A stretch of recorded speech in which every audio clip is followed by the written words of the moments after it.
Hello, my name is Dinesh and you are on Mission Good Health. Hello, in this particular video we are just going to discuss an important chapter from the James Clear book Atomic Habit, where he's talking about that we should not worry too much about the goals, rather we should think more about the processes, because the processes are more important than the goals. He tried to explain that why the goals are so much blurry, and most of the time when we follow the goals then we just fail it to achieve themselves, and those who are more concerned about the processes are somehow able to win it, not only for a particular time but endlessly they can continue their goal towards being the best. As per the authors, the goal-oriented process is a bit faulty, because most of the time we keep on focusing about the goal instead of thinking more about what can lead us towards winning this particular post. And that is why he explained not just one but the 4 important problems that are more related to the goal-oriented approach. So we are just going to see it one by one, the problems. So the first problem, by following the goal-oriented approach, that the loser and the winners both are having the same goals. Let's think from this point of view, that every 4 years we have an Olympics. In Olympics, thousands of athletes takes part, and during that participation every athlete have the one goal of winning a gold medal. But do you think it's possible that for everyone can able to win it? It's only those who followed a particular process could able to win it. And as a result of all these things, the winners, they all get the all limelights, all praise, and the loser, they just go out of the scene.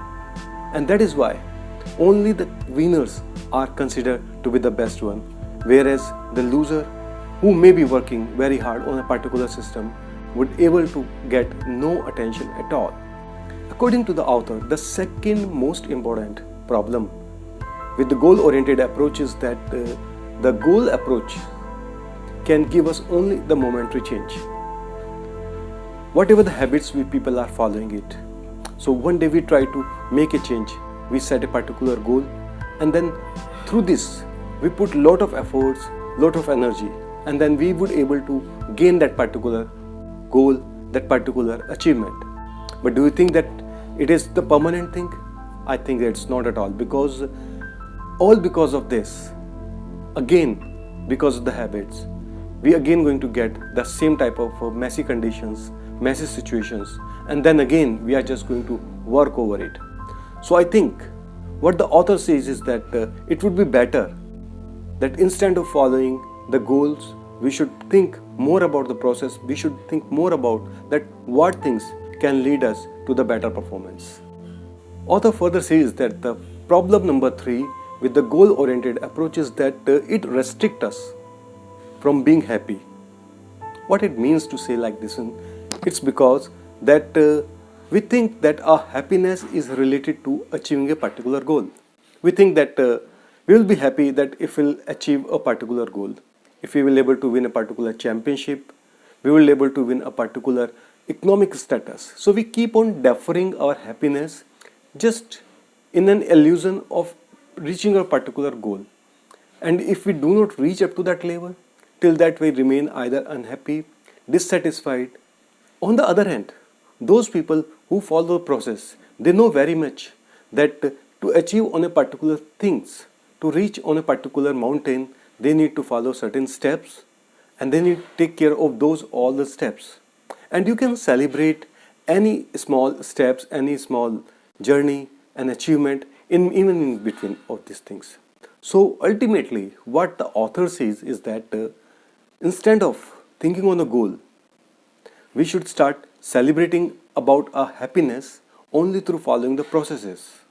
Last but not the least, what James Clear says that ultimately for a long period of time, the following goal-oriented approach is rather a detrimental to a long-term process.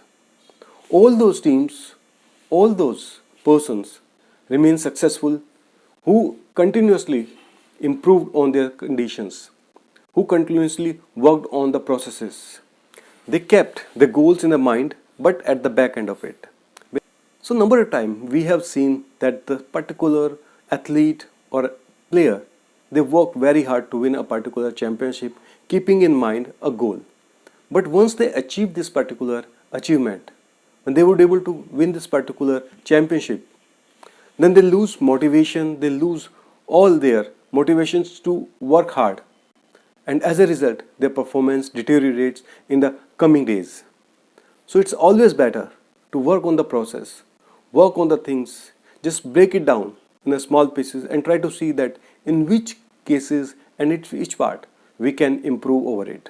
So in summing up, the author says that if we really want to get something in our life, if we really want to get something better in the life, so instead of focusing on the goals, we should think that what things that can take us to those goals, and those processes should be break into a number of parts, and on those parts every day we should work.